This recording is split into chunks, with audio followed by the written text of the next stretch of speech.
Tagalog naman tayo ngayon. Ang topic natin today ay tungkol sa multiplier sa 2024. At ano ang mga auxiliary stars? Meron po ang multi sa 2024. The first one is three stages. The next one is dragon pool. Next is litigation, year charm, flying charm, backhooking, urcha, at saka five crows. Now, what do they all mean? No? Ano ibig sabihin ng mga ito? Okay, the first one, three stages, ito ay increased in reputation na magkakaroon tayo ng magandang reputasyon no, sa mga callings natin, sa ating mga clients.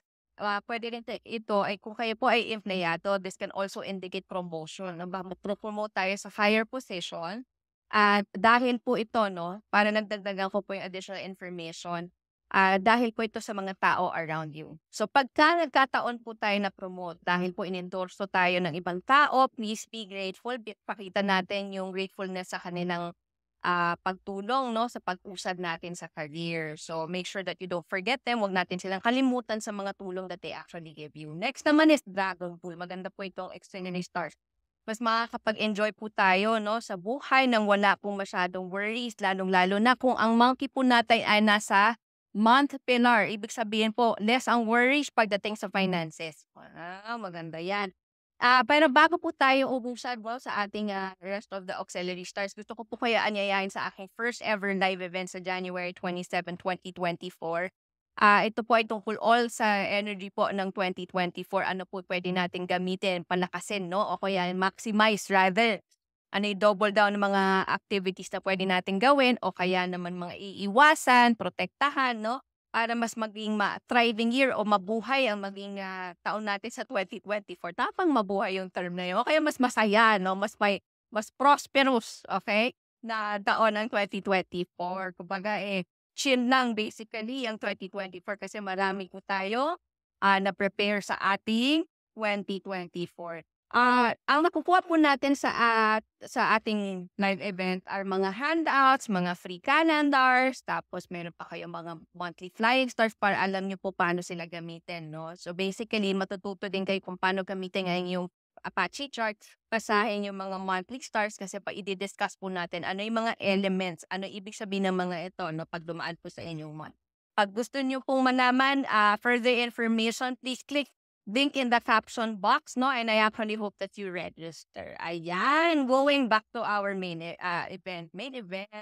main topic. Okay, next naman is litigation, year charm, at saka five rules. Tatlo po ito, no? And they all have the same meaning, which is mga demandahan, arguments, disputes, pag-aaway po. Kung hindi po tayo magkikilatis ng mga kontrata na binabasa natin o kaya yung mga action natin, no, mga behavior natin, kung hindi natin sila binabantayan, pwede po itong magdala ng legal entanglement.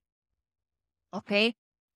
Another po na gusto ko kayong bantayan, no, is the flying charm. Bukod po sa arguments and disputes, ang flying charm ito po ay fines, courts, or summon. So kung hindi po natin, so try natin po ina-analyze, no, kung hindi po natin babantayan ng ating mga actions, bira-bira lang, no? Dahil sa emosyon, nadadala sa emosyon, pwede pa tayo matawag ng mga pulis o kaya ng government because we're violating some laws and regulations. So iwasan po, no? Be very careful po sa mga actions and behavior natin sa labas at sa loob ng bahay para hindi po natin ma-activate itong mga auxiliary stars na ito. Next naman is backhooking. Ito po ay scandal o kaya slander, no? Gawa ng mga petty people around you, mga walang magandang intensyon, gusto ka lang siraan, no? By best advice, focus lang po tayo sa trabaho. Keep on doing your work and hayaan po natin yung trabaho natin na magsalita, no, para may magpakita kung gaano po kayo ka-valuable kahit na may mga chismis. No? Consider yung mga chismis na yan as another parang may inuubusan kanila ng panahon, no? Dahil pinag-uusapan kanila. So don't hate it, wag niyo pong personalin. Just make sure na ginagawa niyo po yung job niyo ng maigi para pag nakita nila na kahit na pinagchichismisan kanila, nakikita nila kung gaano ka kagaling, kung gaano ka ka-skillful, kung gaano ka ka-importante sa trabaho o kaya sa mga clients mo because you do your job, you get things done, no? Next naman is urcha. this indicates po na may possibility po na magkaroon ng sakit ang isang kamag-anak natin kung hindi po natin babantayan ang kanilang mga pag-iinda, no, na masakit dito, masakit ganyan. Make sure po na pansinin niyo po ito, ipa-check up kaagad kapag meron po silang mga ganong reklamo para hindi po umusad ang mga issues nila sa health. So, paano kunin ang PATI chart? Scan lang po natin ang QR code, register, libre po yan, no? Pasok lang po natin ang birth hour at saka yung birthday natin. And always remember po, ang year represents your friends, your clients, your colleagues mo, yung external environment natin, and then yung month represents yung boss mo, yung parents, and your siblings. The day represents you and your spouse. And then the hour represents yung kids mo, yung pag-iisip mo, at saka health mo. Same goes to din sa day, no? This also represents your health. Alright, going back to our main video. Ayan, thank you so much for watching. I actually hope to see you in my event, no? Sa January 27, 2024. At register lang po, no? Sa click in the captions. Mas register po tayo sa caption. Click nyo lang po yung link. And I actually hope to see you there. Bye!